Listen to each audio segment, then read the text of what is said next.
Ito yung corner ng Estrada at saka Singalong. Tapos ito yung school ng Saint Scholastica. Travel ako ngayon papunta ng San Pedro, Laguna. Yan, ito yung school. Medyo malaki yung eskwelahan na to. Ito yung gate dito sa gawing to ng Angelinaw. Tapos itong street na to, ito yung Vito Cruz. Pablo Ocampo o Vito Cruz Street.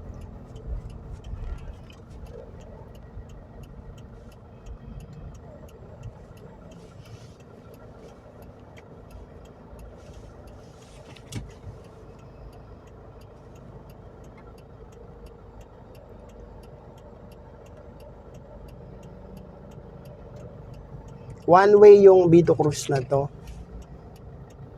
So bawal dyan kumanan. Lahat kakaliwa.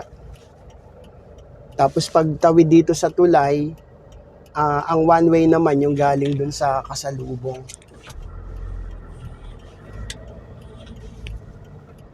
Kaya hindi pwedeng dumiretso dito sa street naman ng corner ng Arellano at saka nitong Vito Cruz. So dalawa yung pwedeng maging way ng one way na to. Pwede sa kanan at pwede sa kaliwa. Hindi pwedeng dumiretso dyan kasi ang one way naman yan nung galing doon sa may Osmeña.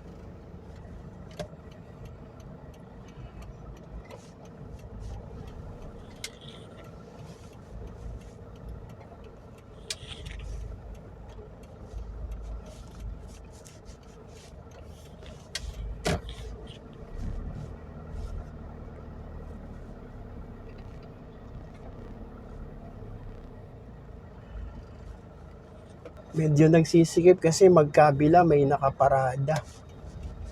Diyan sa kanan, tapos dito sa kaliwa, may mga nakaparada. Kaya pala medyo masikip doon sa likuran.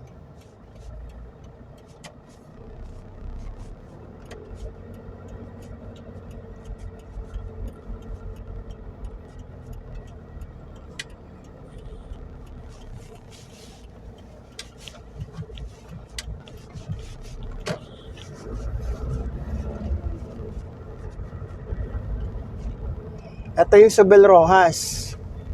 Kapag dito sa gawing kanan, sakop yan ng Makati. Pero kapag dito sa gawing kaliwa, sakop naman ng Manila.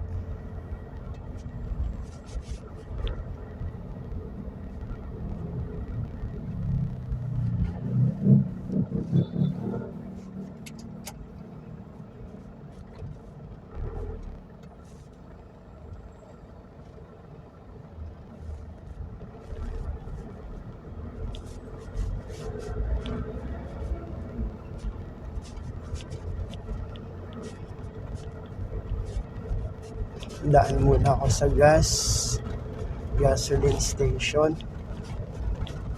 Pakarga muna. Kaya pa naman sana, kaya lang mas maganda na yung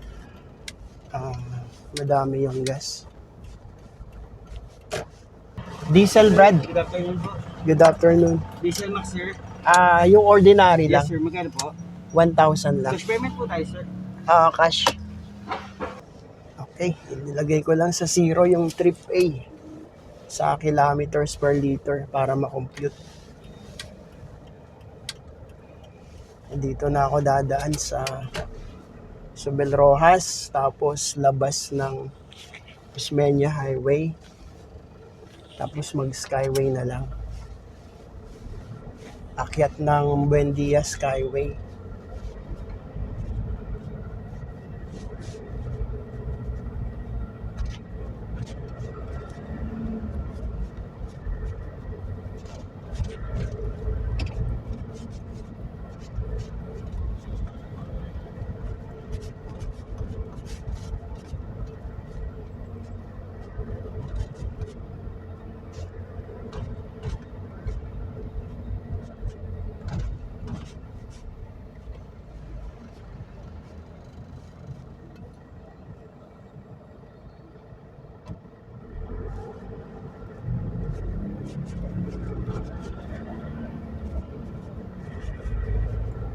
Etong kanto na to, ng Osmeña, pag diretso ka dyan, tawid ka ng Vito Cruz Osmeña. Yung left side, sakop pa rin yan ng Manila, tapos yung right side, sakop na rin ng Makati. Hanggang doon sa papunta ng Delpan, JP Rizal.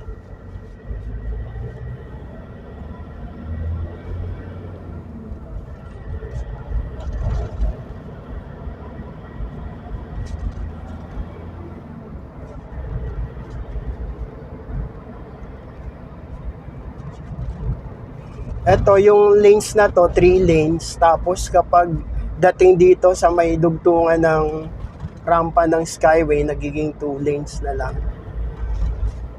Kaya ingat kayo kapag doon kayo dadaan.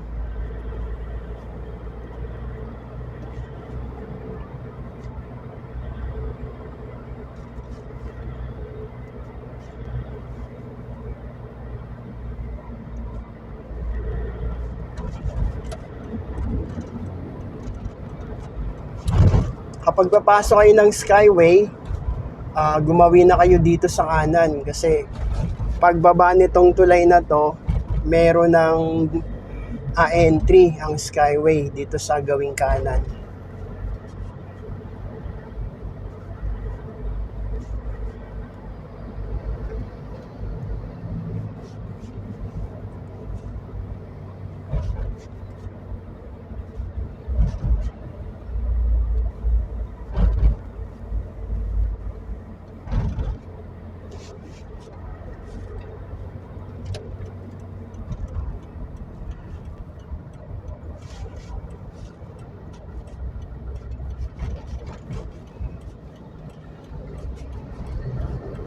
Timingan lang din dito kasi merong galing dun sa likod, merong galing sa kanan. Kaya pag mag-e-entry kayo dito, tingnan nyo yung gawing kanan tsaka yung gawing likod.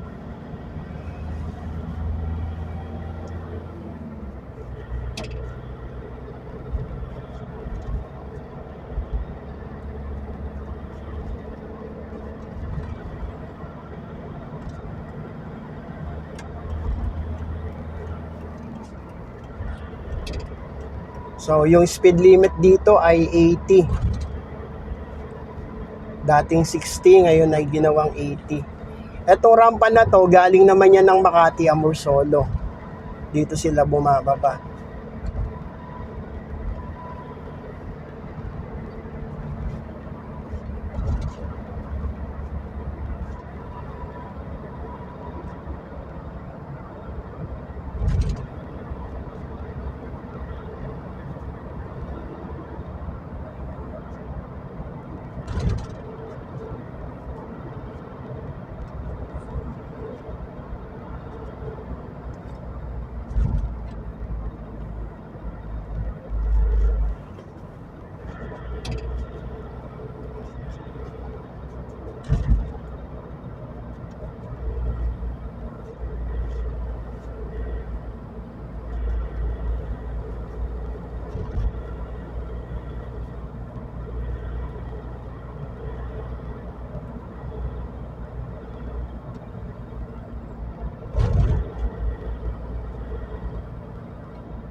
May road repair na naman dito sa gawing kanan.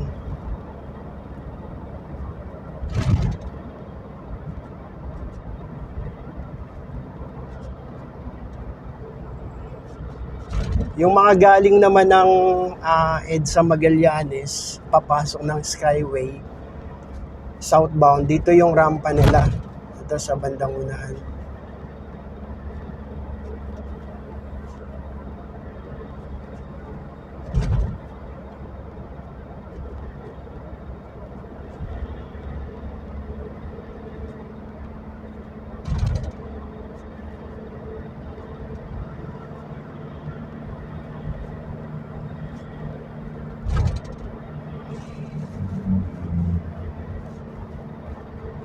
Yan, yung mga sasakyan na yan na nasa gawing kanan, yan yung mga galing doon sa kabilang side nitong barrier. Yan yung mga galing Magallanes, Makati.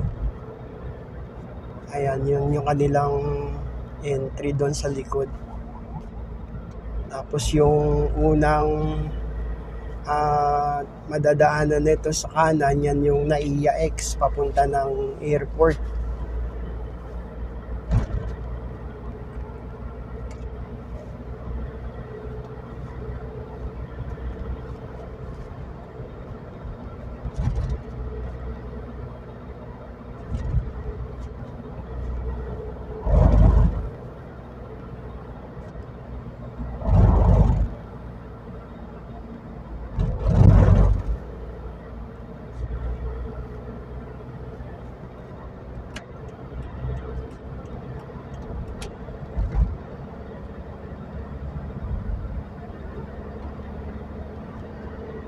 Laki ng eroplano.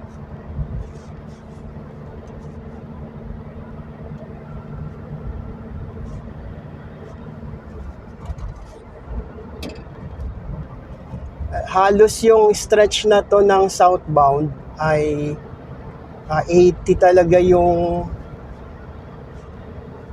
maximum speed limit sa mga light vehicles. Pero dun sa northbound, kasi marami dong mga kurbada, meron dong mga 80 tapos merong 60.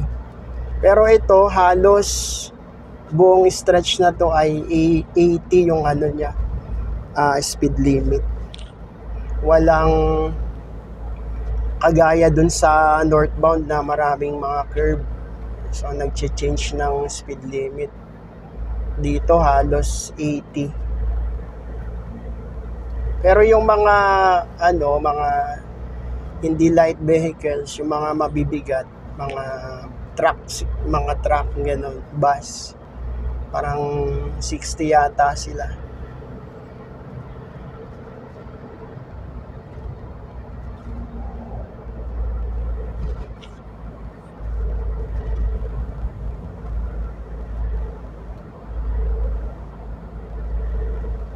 Mga close vans, mga buses, yan. 60 nga yung speed limit nila. Pero ganitong light vehicles, 80.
Ito na sa gawing unahan, ito yung Bigutan exit.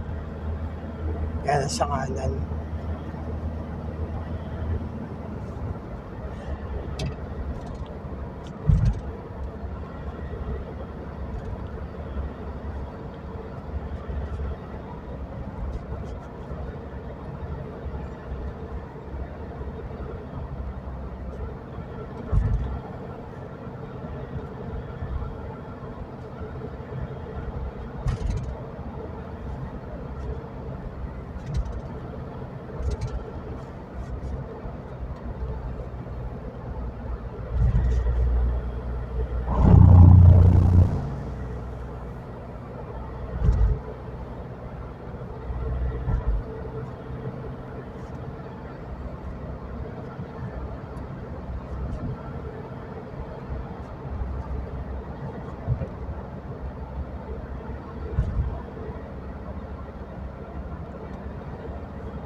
Yan naman yung sukat exit sa gawing kanan.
O, nakalagay naman dito yung Alabang Zapote sa kaliwa, keep left.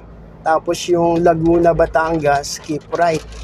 So yun yung pagkakaiba ng mga daan papunta ng Naiya X, ng Bikutan, ng Sukat, at saka nitong Alabang Zapote Road. Kasi nasa kaliwa na yung exit nung Alabang Zapote Road. Tapos ito namang kanan ay padiretso ng Calamba, Laguna, Batangas.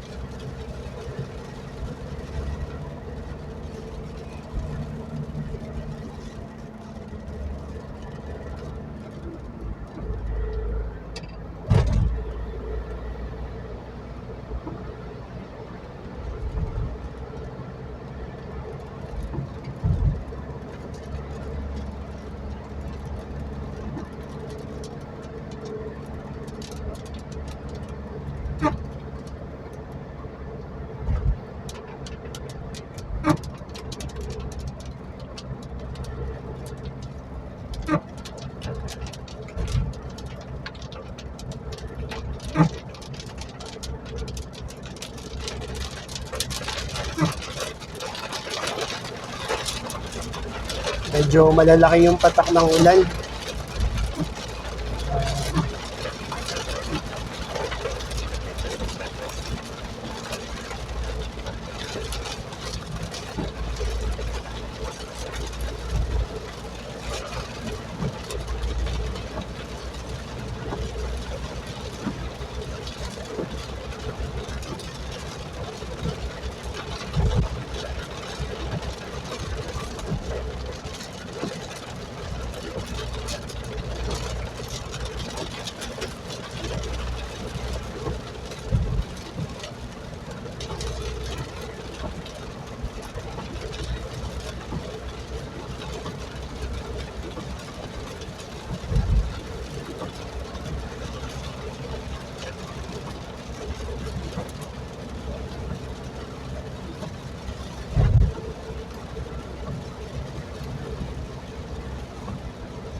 Dito medyo mahina. Doon sa gitna, malalaki yung patak ng ulan kanina.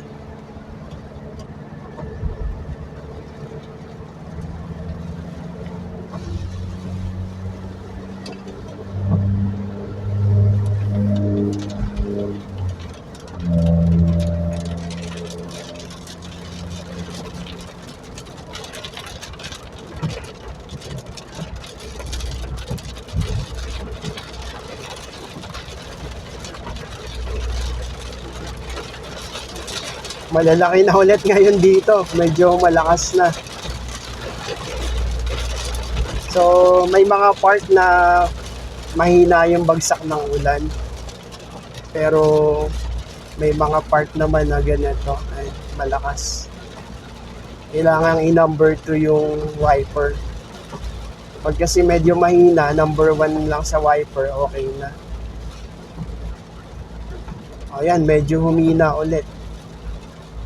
Kaya ng wiper na number 1. Ayan.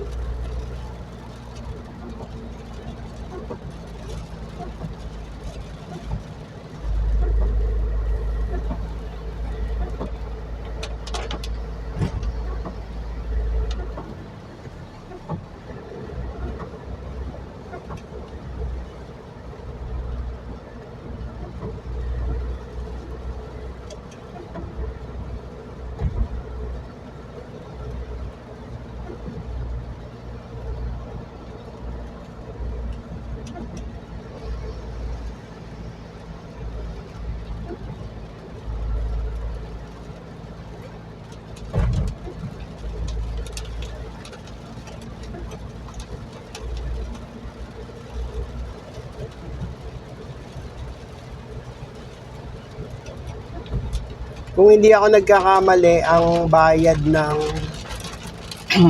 mula Makati hanggang dito sa dulo na to ng Skyway ay 164.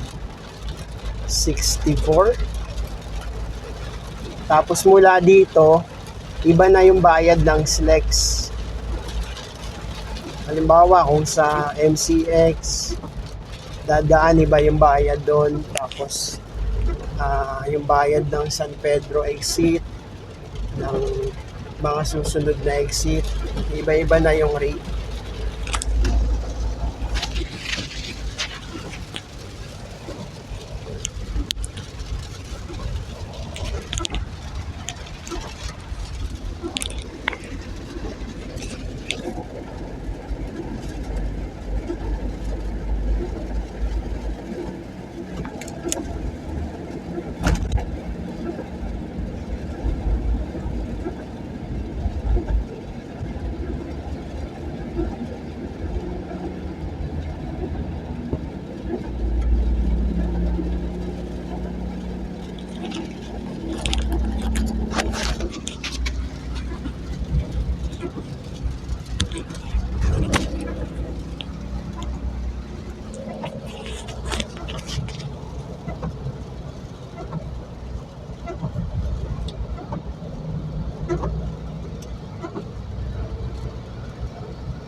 Maraming mga parang lubak-lubak din dito.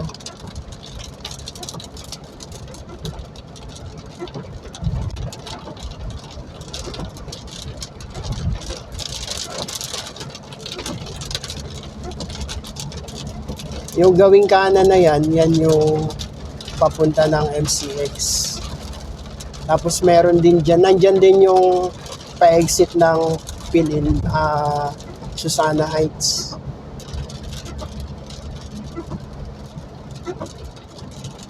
So yung unang kanan dyan, MCX. Tapos merong diretso, Susana Heights naman yung exit nun.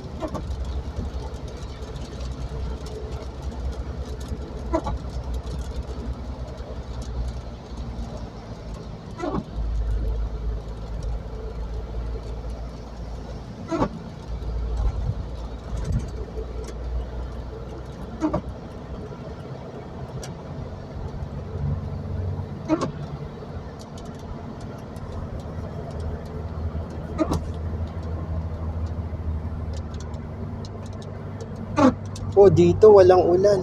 Ambon lang. Kanina, ang lakas doon ng ulan.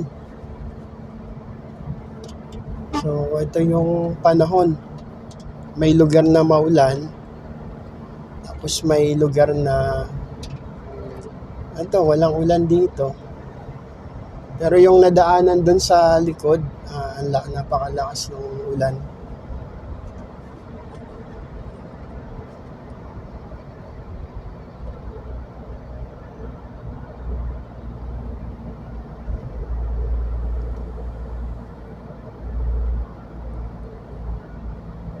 Yung sunod na exit nito, yung San Pedro.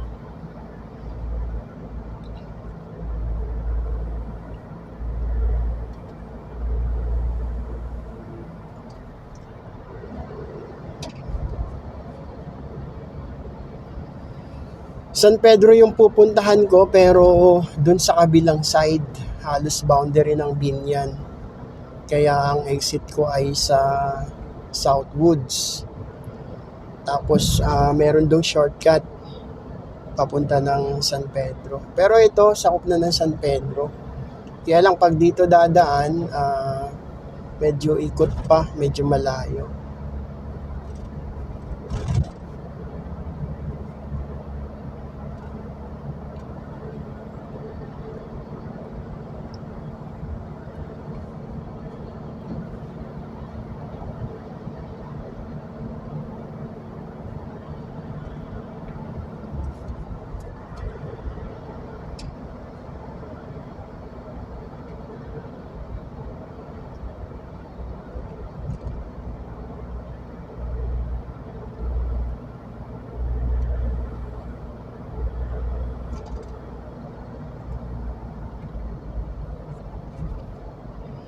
Meron na naman ditong road repair, kaya nag-traffic na naman. So yung volume na naman ng mga sasakyan. Kasi yung gawing kaliwa, nandito yung road repair. Kaya yung mga nandyan sa lane na yan, papasok dito sa kanan.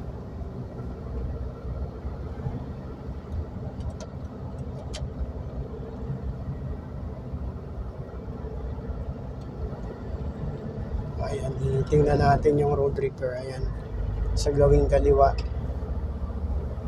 Mahaba-haba din yung ginagawa nila.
One, two, three, four, five. Halos 6 lanes na to kapag naayos na lahat tong ginawang to.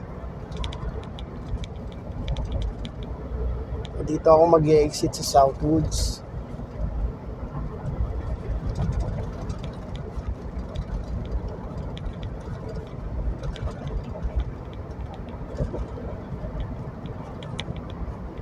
Yung balance ko kanina ay 523.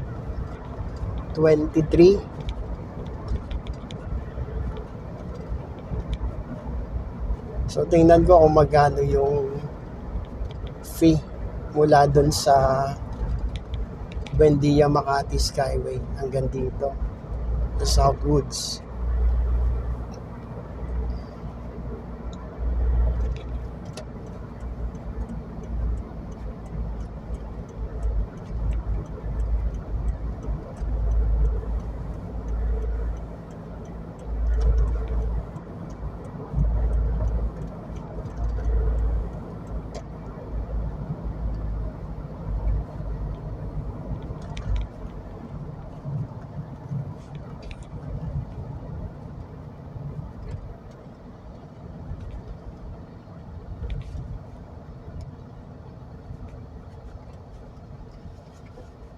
So pag mag-e-exit kayo ng toll plaza, ganito, may nakalagay na stop here.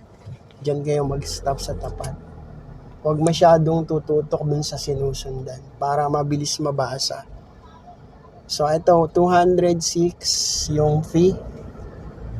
May 318 pa na natira. So ito, Southwoods. Sakop na to ng Binyan, Laguna.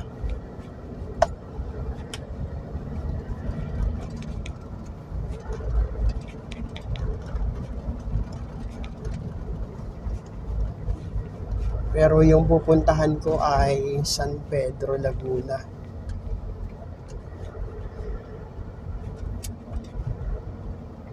Ito kasi yung pinaka mabilis na daan.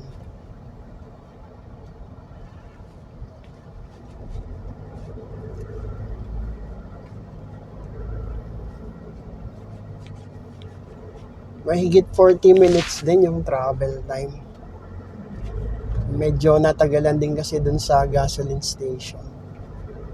Pero kung hindi siguro, baka hindi pa abuti ng 40 minutes.